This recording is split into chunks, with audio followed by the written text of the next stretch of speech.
Hello. Today I'm going to talk about gear.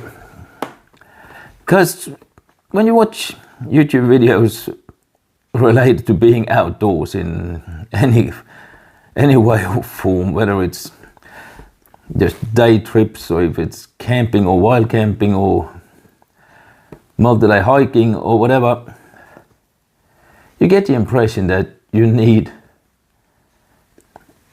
a lot of fancy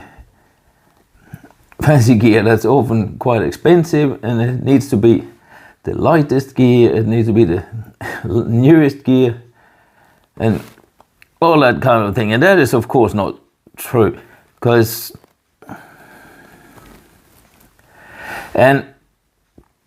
the people who present all these things, they always say that it's not necessary and you only need the basics, but this is not what you see, because you hardly see anyone actually using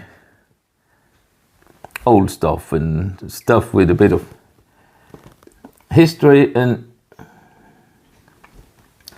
so I thought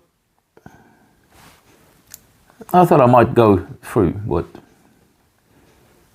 I use or me and my family use, because you don't need to buy new stuff all the time.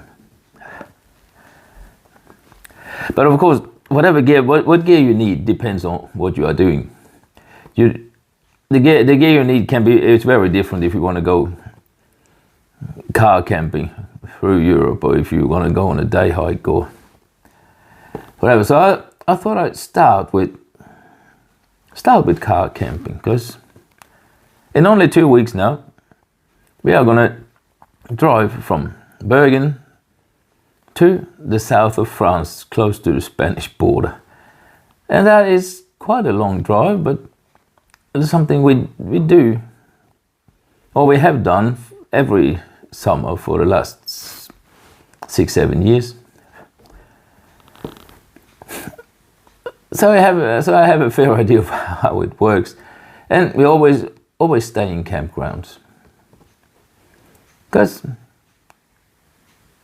that is the most convenient, and you still get the experience of, get the feeling of being outside and sleeping in a tent, whether it's in a campground on a mountain or on a mountaintop. You're still outside, and I think for me that's the most important thing. But what do you need to go camping with a family of 4? Of course, you need a tent, but do you need a big house tent? Can you make do whatever you got? Because what we have 2 small tents that are very, very old. I'm not gonna unwrap this now, but you will see this in the coming video when we're actually leaving and we are gonna set it up. But this tent was bought in the year 2000 in Australia and was used for camping around Australia for a month or so. And it has been used ever since. And I don't know what brand it is, or if it even has a name. There's no name on the bag here anyway. But it's a 2-man tent. And it works. And if I'm not wrong, it cost me 35 Australian dollars at the time, which is it's very cheap. And since we've been using it for 24 years now, I reckon that's pretty decent value. But that I can show you when we're actually getting out and into the campground. The most important thing you need while camping, to have some sort of comfort and make it nice, is you need a way to cook food. You know, if you're staying in a campground, you can go to you can usually buy some food, or they often sell some things. Not at all campgrounds, But even though you can do that, it is much more fun and enjoyable if you actually sit outside the tent and cook. And for that, this is probably the most fancy camping gear I have. I don't think it was terribly expensive. It was bought quite a few years ago now. But this is a 2-burner Goya, and you got these cook rings if you want to boil something, or if you want to boil pasta or potatoes or whatever. And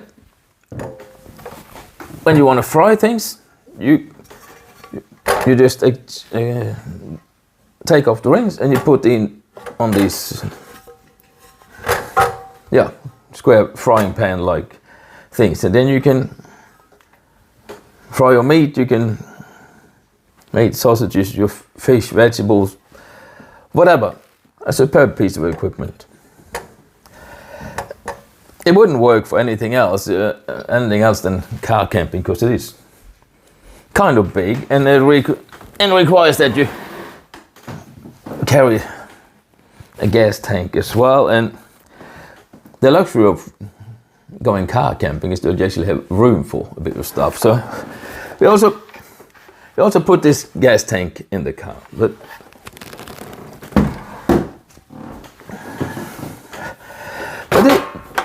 this is pretty much all you need to make. You can cook whatever you want really on this. We don't bring tables and chairs, and I figure it takes too much space in the car. And if you have a good blanket or two, that's enough to sit on. So you can sit outside the tent, either on the grass or on a blanket or something, and you cook and you eat, and everything is perfectly fine.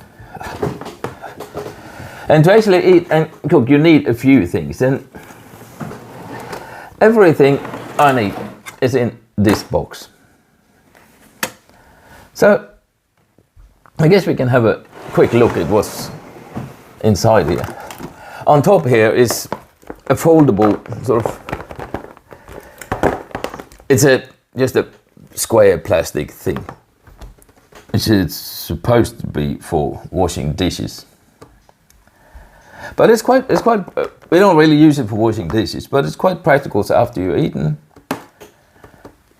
your plates, mugs, your pots and pans, whatever, it's dirty and needs to be cleaned. So we just stuff everything in here and walk over to whatever facilities are on the campground. There's usually a sink with running water in. So I basically use this to carry the dirty dishes, but you can also use it for cooking. And we have a brush for washing, a sponge, and some washing detergent. That's what you need for cleaning up.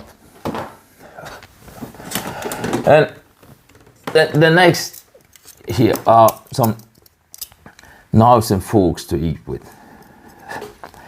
And we had this kind of type of thing. It's a spoon and a knife and a fork, all put into one, and you can take it apart like this. But even though it seems like a good idea, they always seem to fall apart, and one piece gets missing and another is lost, and you can't put it together anymore. And then we bought these cheap things. It's smaller, it's not very good to eat with, and it also keeps falling apart. So I don't know, this time I think we're just gonna bring a completely normal set of cutlery. And in here you also have this, I don't know how old this is, but it's not the latest equipment. It's probably 20 years old, 30 years old, maybe older. I don't know. It does. The thing is, it doesn't matter. It works. You have a kettle. You have, and you have 3 pans. And as I showed you, a frying pan, it already comes with the cooking gas, so we don't need an extra frying pan. But this old stuff is plenty good enough for cooking on a campground.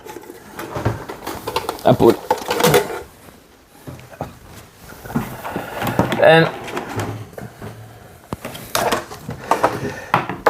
if your knives are good, these are Outwell. These are nice because they got this cover on it, so you don't need to cut yourself, and the knife doesn't ruin things within your cut holes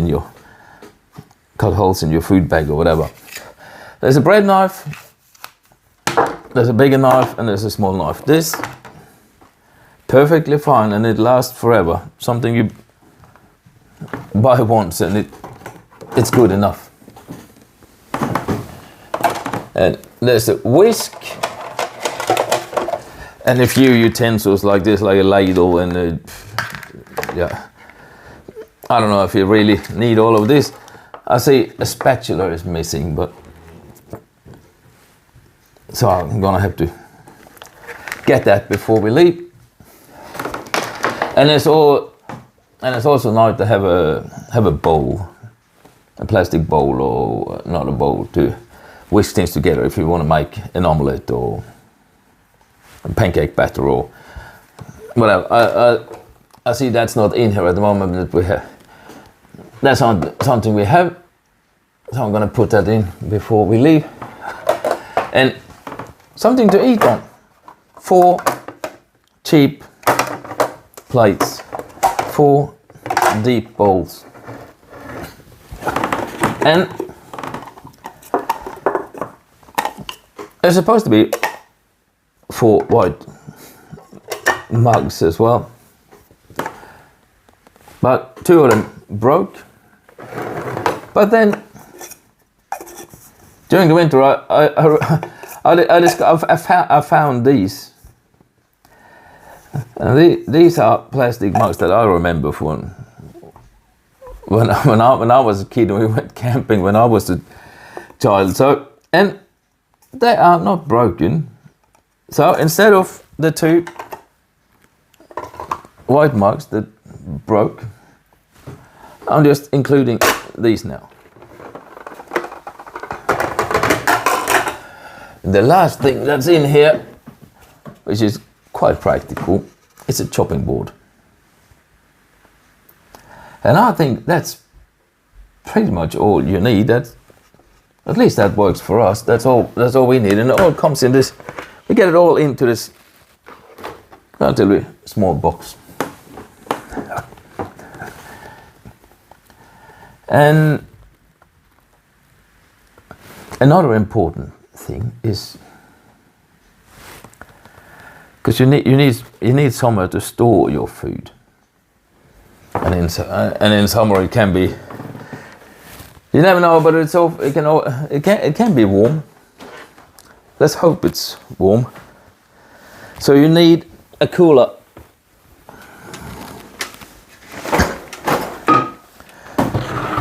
And you have a cooler like this one. It's just a box like this. But the thing, it can be plugged into the car. So, and then there is a fan going that's keeping it cool. And to keep things cool for a bit longer, you have these things. I'm not sure what they are called, but these are pretty much just blocks of ice. You put these in there's water inside these, and you put them in the freezer, and they are. And before you leave, you put the frozen. Once we have 4 of these, you put that in, together with all the food you need to keep cold. And you plug it in as well. And then, in my experience, this lasts for at least 2 days. So the 2 days, the 2 first days of your trip, you will have nice fresh food without having to do anything. So, which I think is important, because then you are certain to have a good start to your holiday. And if it starts well, it might even continue well. When you're in the campground, you would often like to have electricity, and often you pay for it. You find a spot and you pay a bit extra to have access to electricity with your tent. But then you often find that your normal plug doesn't fit.